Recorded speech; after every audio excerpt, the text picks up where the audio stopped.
Hi, I'm Yvonne Fuchs from Quilting Jetgirl, and I love to use transparency in my quilt designs. When I say that I like to use transparency in my quilt design, what I mean is that when you think about what the definition of transparency means, it's the way something looks with light shining through it, which always makes me think of stained glass. So when you think about shapes that are overlapped, consider one shape to be a primary color and the other to be a secondary primary color, and in the area where they overlap, it creates a secondary color.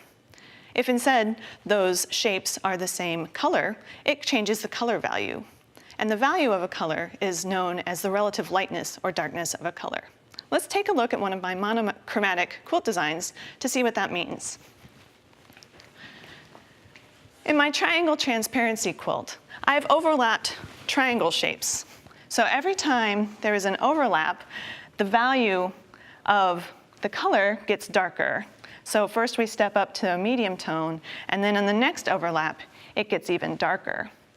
In the orange version of my triangle transparency quilt, I'm showing that you can also think in the inverse, and that instead, the values can get lighter every time that there is an overlap. The key to an effective color value or transparency quilt is in the fabric selection. So here I have an initial fabric pool, and when I look at these colors, the values are all the same. Sometimes you can't see it with your eye though.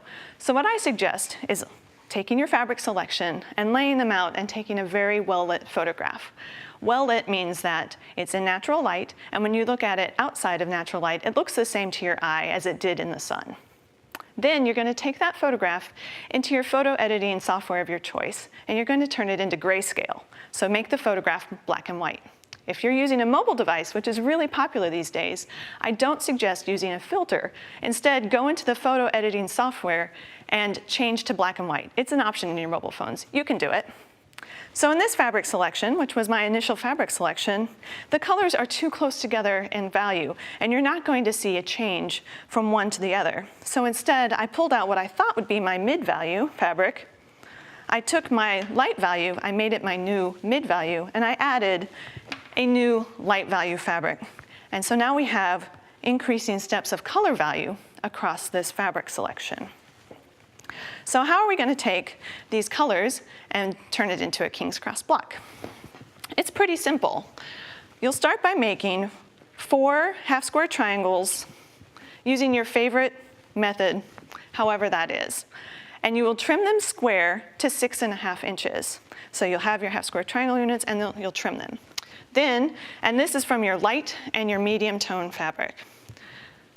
Then you will create 8 3.5-inch squares from your darkest value fabric. And on the wrong side of that fabric, you're going to mark a diagonal line from corner to corner. You'll place 2 of your 3.5-inch squares on opposing corners of your half-square triangle block, and we're going to sew a line to create a stitch and flip unit. So let's go to the sewing machine to sew that.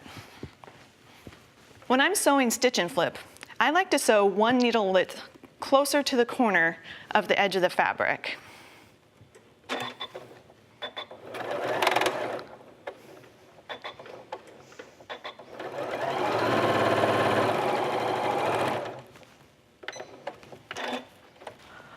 Once that's sewn, you'll trim 1/4 inch away toward the corner of your fabric, and then I recommend pressing your seams open for this quilt block.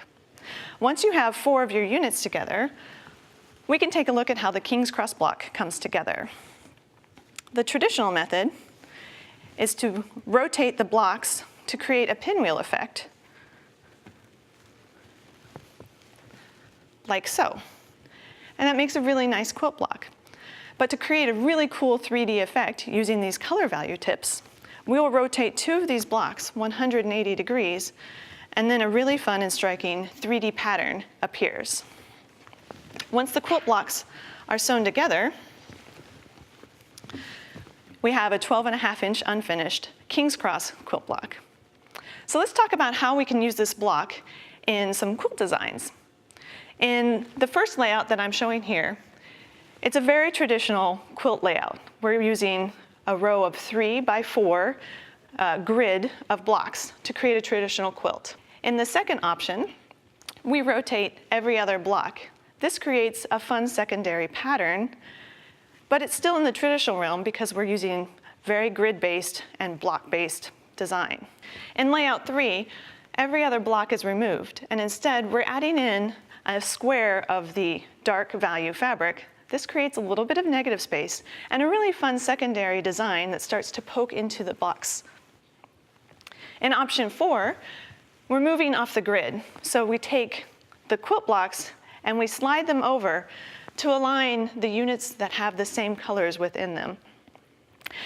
And the final option that I'm showing here, option number 5, we're using the rule of thirds to draw your eye to the King's Cross blocks that are recolored in different ways. And we're also altering the background color so that the blocks fade into the background to create a fun graphic quilt.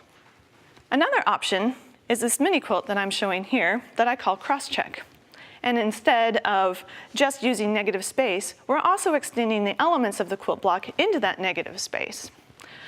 To create a CrossCheck mini quilt, you will take one King's Cross block, and then you'll have 2 additional subunits from your King's Cross block. So 2 additional 6.5-inch squares with those stitched and flipped corners that you will lay down in the upper corner. Then you will take 2 6.5-inch squares of your dark value fabric and 1 light value and 1 medium value fabric, 3.5-inch square, and you'll do stitch and flip on one corner, and you'll add them. And then 2 12.5-inch dark value fabrics with 2 corners with the 3.5-inch squares stitched and flipped. And you will place those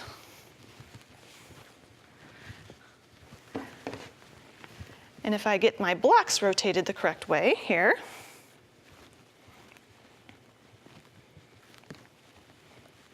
you will see the fun CrossCheck mini quilt design come together. So let's review my tips for using color value in your quilting design. The key is in the fabric selection. I recommend using small prints in your fabric design if you're going to be using prints, not large-scale prints, and using a photograph and turning it into grayscale to evaluate the difference in the color value. I hope that inspires you to use transparency and color value in your quilts.